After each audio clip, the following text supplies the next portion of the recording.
the beautiful meadow field in Greystones, right by the tree trout bridge, which is here.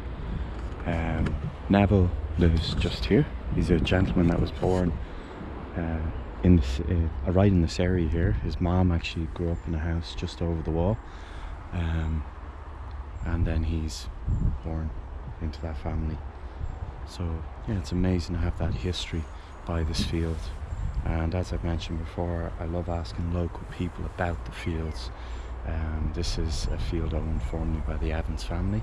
As far as I know, it's never been improved, as in it's never been sprayed, it's never had chemicals put on it. And you know, it's always been a semi-wetland. You can see here the tree trout stream floods at different times, pools out here along the yellow iris, and then goes back down again. And so the plants here in the wetland, you can see you have these really beautiful, I think this is meadow grass. These really beautiful fronds, they're so tall, growing with the yellow iris. The marsh buttercup, which you have here, your creeping buttercup, sorry. You have your dock here, and we have different types of grasses here, mostly maybe cocksfoot and Yorkshire fowl. You also have a lot of herb robert going through the site, different types of the geranium family and the herb robert family. You have cow parsley, hogweed, really important for flies, and then we have a lovely nettle bank going throughout here. There's also gypsyworth can possibly show up here as well. Let's cut through here then and we'll see as we walk through. Oh, here's meadowsweet. Look, there's meadowsweet there, ready to come up. The animals that are here, we know it is an otter family, so an otter family comes and goes living along the tree trout stream. Otters are highly protected and their habitat, so that's why it's so important that the tree trout stream, for its riparian way, 20 meters either side, is fully protected. So what does 20 meters look like?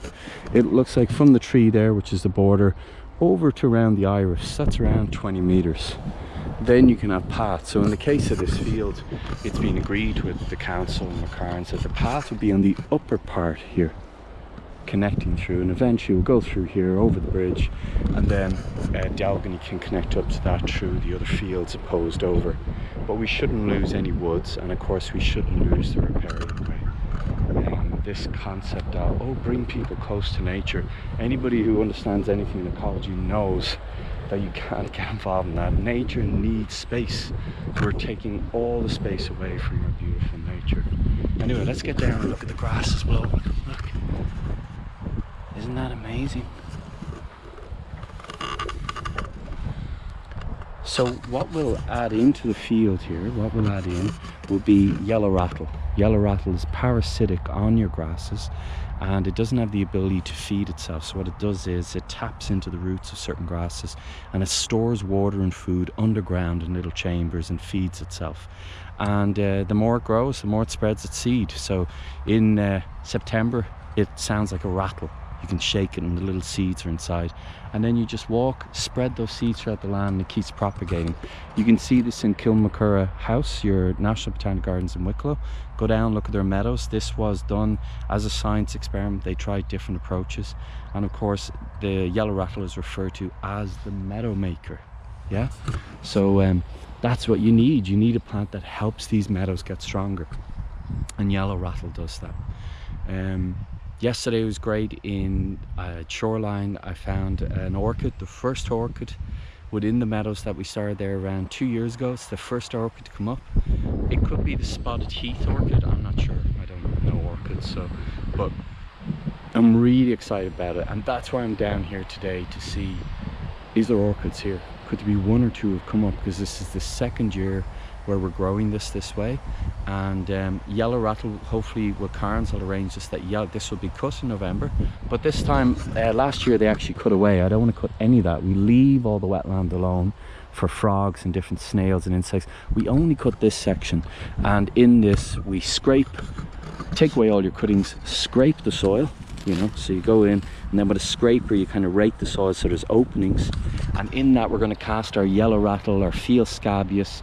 Knapweed would be very good. I haven't seen any knapweed come up here, unfortunately. We do need knapweed, it's very important. and loads of yellow rattles. So I'd be saying around a 2 to 3 kilo bag of seed of yellow rattle to go in here. So it really goes to town on those grasses, you know, really goes hard on them. But yeah, I just wanted to show you how beautiful it is here. There's some white butterflies. The butterflies are very low, and I think that's because it was such a cold May. I think a lot of the butterflies died. They didn't hatch, or however you refer to it. That's my only explanation for this. There was a common blue. As I said, I've seen some whites, some moths, but yeah, very low on butterflies this year. There was a lot of meadow browns last year. Maybe it's too early for them, but the whole field was covered in meadow browns. But I'm not seeing that this year, and I've seen other people commenting this on Twitter saying they don't notice many butterflies, and that could be that indication of temperature. You know, butterflies can't heat their own body. They have to sit on rocks that are warm to heat up, and that could be part of the reason. But let's look anyway.